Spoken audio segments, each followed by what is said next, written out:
While young Canadians continue to sacrifice their lives in Afghanistan, there's another group of Canadians also in uniform fighting for a country that's not their own. They choose to fight for Israel. Our correspondent Mcnabb with that story.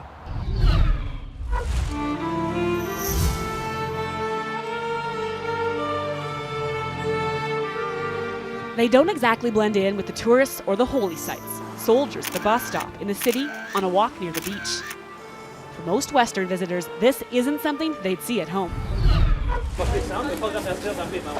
For 36,000 Israeli soldiers, it doesn't look like home to them either. At least not the one they were born into. There isn't a single day that goes by that I don't think to myself, 3 years ago, I never would have imagined myself in this position. Sean Hoffman is a sergeant with the Israeli army, but in 2006, he was sitting in a Toronto classroom. We're looking out at Lebanon here. We have one of the villages just on the other side there that's closest to the border. It's a good idea every once in a while to sort of just have a peek at what's going on over there. Born and raised in Canada, the then 22-year-old was just finishing university and, like most his age, was considering his options. For the Jewish Canadian, a life guarding borders for this or any military wasn't one of them. But moving to Israel was. Any person born of a Jewish mother has the right to return to this country. When I came here for the first time, there was this immediate connection. I knew the place existed, but to see it with your own eyes, to feel it, to be in Jerusalem on Friday night during the Sabbath, it sort of touched me personally, deep down inside, in a way that I never really thought possible. And because of that, I was sort of driven to come back until finally I decided that give it a shot. But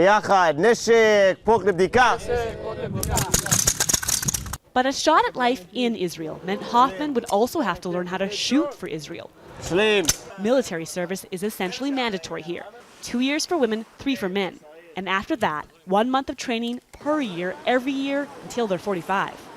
The phone call to your mom where you said, by the way, Mom, I'm going to sign up for the Israeli army.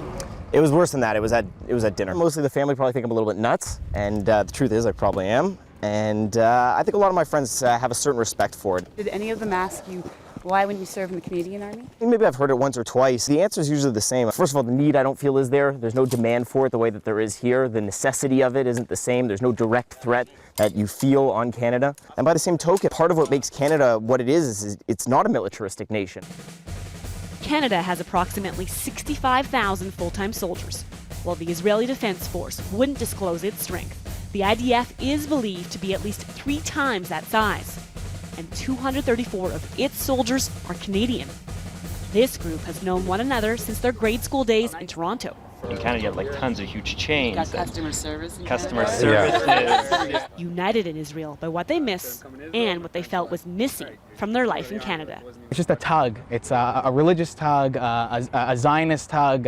It's some sort of tug that makes you feel that no matter how comfortable your life is there, it's just something about it isn't right. While Moshe Lipner considered giving to Canada's army, in the end, he too chose the IDF. I'm very patriotic to Canada. I am. I mean, I'm in Israel and I'm wearing a shirt that says everyone loves a Canadian boy. I'm very proud of being Canadian, but it's not the same. Personally for me, all 4 of my grandparents are Holocaust survivors through some of the worst camps, Auschwitz and whatnot. All of their family was wiped out. So for me to stand in uniform is something that they could only dream of, they didn't even think was possible, and it's a huge honor. Would you say you're very much a Canadian Israeli or an Israeli Canadian? Which is there one side that weighs more than the other? I would have a difficult time picking one or the other, but I'm a little bit half and half. The same size as Vancouver Island, about 7.3% of Israel's GDP goes towards its military, compared to just 1.2% of Canada's. Money Israel says it needs to defend its borders. In 2006, it battled with Hezbollah in Lebanon. In January this year, with Hamas in Gaza. Adam Davis was there. It becomes very real at that kind of moment, and that's when it really hits you. Then, like, you know, I'm from Toronto. How did I get to this point? And that's really when it becomes really meaningful, and the army really means, because that's what we're here for. Gadi Lerner understands the passion Jewish people feel for Israel.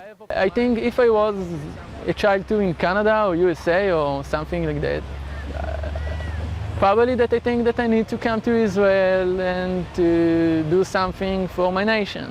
Gadi says he never killed anyone, but says during patrols near the Palestinian territories, he often witnessed and participated in what he felt were abuses of power.